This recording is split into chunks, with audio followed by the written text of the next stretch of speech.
Au total, 22 240 candidats sont déclarés admis au baccalauréat général session de juin 2019, soit un pourcentage de 30,44% sur 73 054 candidats présentés.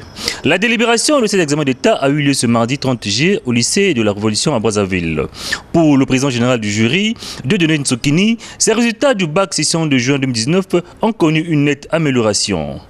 Total général inscrit 74 309 présents, 73 054 admis avec la mention très bien, 3, la mention bien 125, la mention à bien 2722, mention passable 18 933, soit un total général d'admis qui est de 22 240 admis, soit un pourcentage de 30,44%.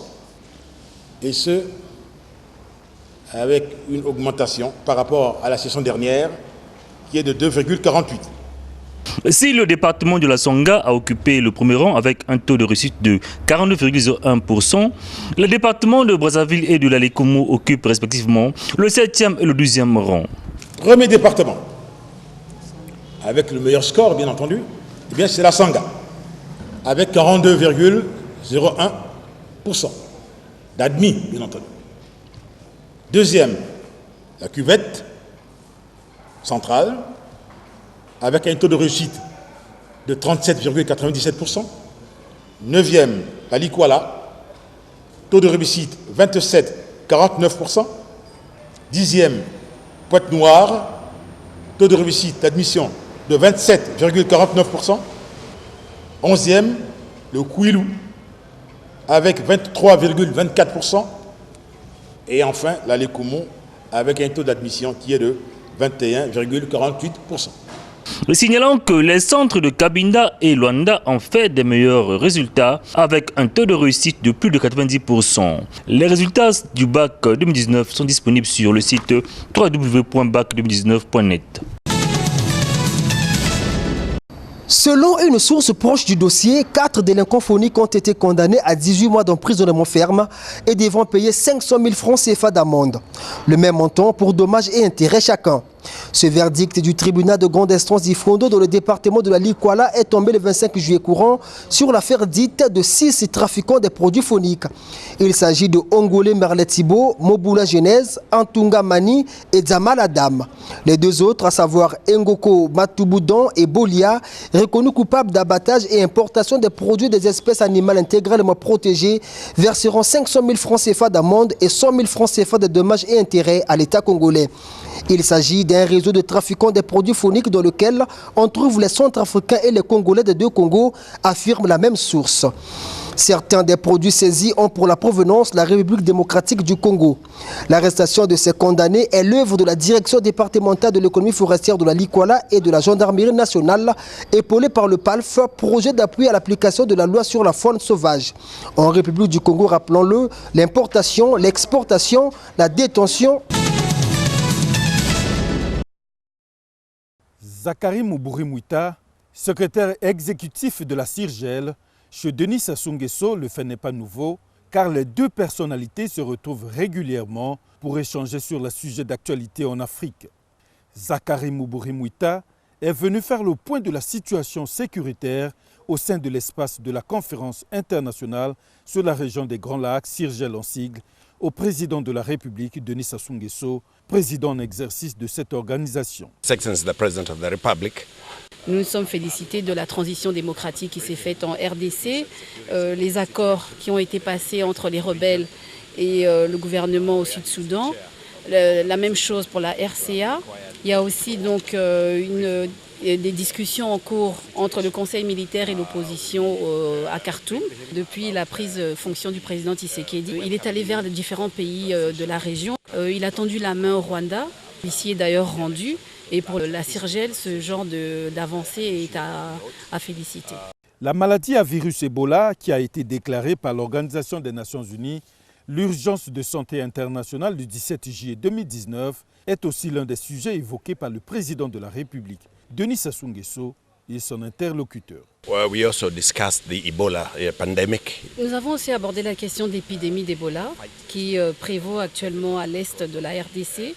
Et malheureusement, la présence de forces négatives, notamment les ADF, est une menace pour la lutte contre cette épidémie. Ils empêchent donc les services de santé de pouvoir travailler. Et donc nous avons sollicité donc, la contribution de partenaires régionaux et internationaux pour se joindre à nous dans cette lutte afin d'éviter donc la propagation de cette épidémie. So that we all up our efforts to help. La conférence internationale sur la région des Grands Lacs a été créée suite aux nombreux conflits politiques qui ont marqué la région des Grands Lacs. Le conflit le plus marquant fut le génocide rwandais de 1994 qui occasionna plus de 800 000 morts et renforça l'instabilité politique en République démocratique du Congo.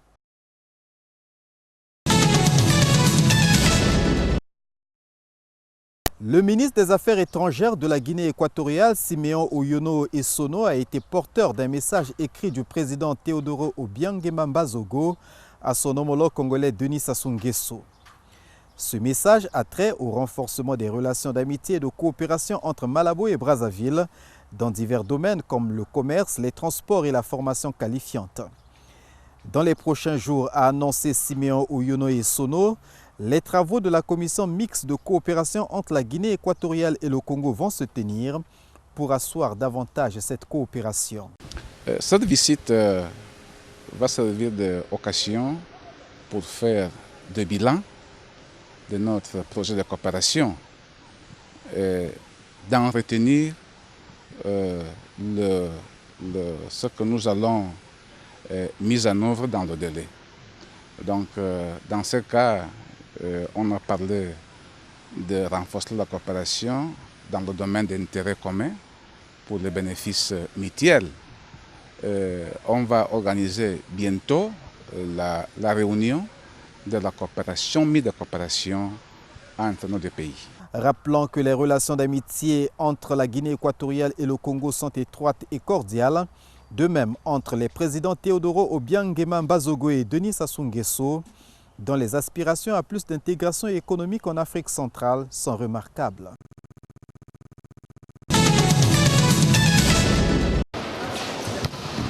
Célébration ce dimanche 28 juillet, la journée nationale du sport, conformément à la vision du ministre des Sports et de l'Éducation physique qui fait de la formation des plus jeunes une priorité pour obtenir demain une génération d'élite sportive. 11 ateliers de formation des athlètes en herbe des différentes fédérations sportives ont été visités par le directeur du cabinet du ministre des Sports et de l'Éducation physique au gymnase Henri Elindé et au stade Alphonse Massamadeba. Il s'agit entre autres de la fédération de volleyball, d'escrime, de football, de basketball. Une visite qui s'est terminée par une note de satisfaction. J'ai vu dans toute la ronde qu'on a eu à faire, on a mis le paquet sur la jeunesse. Vous avez vu que depuis le volleyball jusqu'à toutes les disciplines des fédérations, des différentes fédérations, on a vu que les jeunes. Et c'est ça qui me fait plaisir, énormément plaisir. Et c'est aussi ce que pense le ministre qui, en arrivant au ministère, avait dit qu'il devait mettre le paquet sur les réformes et la formation. Et la formation, ce que je viens de voir, c'est un échantillon promettant. L'essentiel qu'on mette les moyens financiers pour poursuivre cette formation. Et nous avons au total plus de 27 fédérations. Il y en a même en formation, ok? Mais l'État seul ne peut pas avoir les moyens de former tout ce monde-là. Le sponsor actuellement, il n'y a que l'État. Toutes les fédérations, pour les sorties internationales, sont à la charge de l'État. Mais à un certain moment, l'État ne peut pas avoir ces moyens-là. C'est sur le thème formation des jeunes, pistes appropriées pour la relance du sport, que la journée nationale du sport a été célébrée cette année. Notons qu'au début de la ronde des ateliers de formation des jeunes sportifs, le représentant de Ngolondele à cette célébration a reçu un présent de la part du centre de formation de volleyball Jean-Claude Mopika pour encourager les efforts du ministère.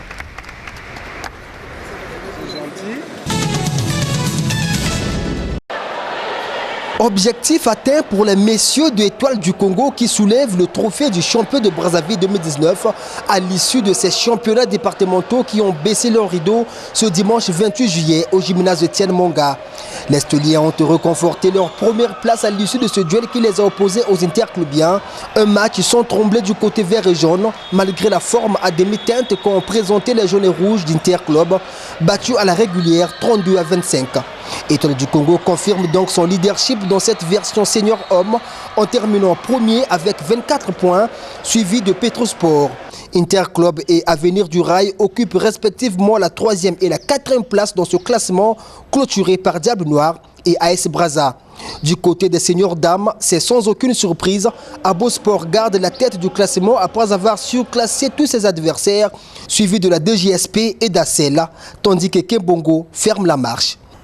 La fin de ces championnats départementaux de Brazzaville est l'aboutissement d'un travail de longue haleine réussi du bout en bout par la Ligue départementale qui ne peut que s'en féliciter et aussi du niveau des athlètes.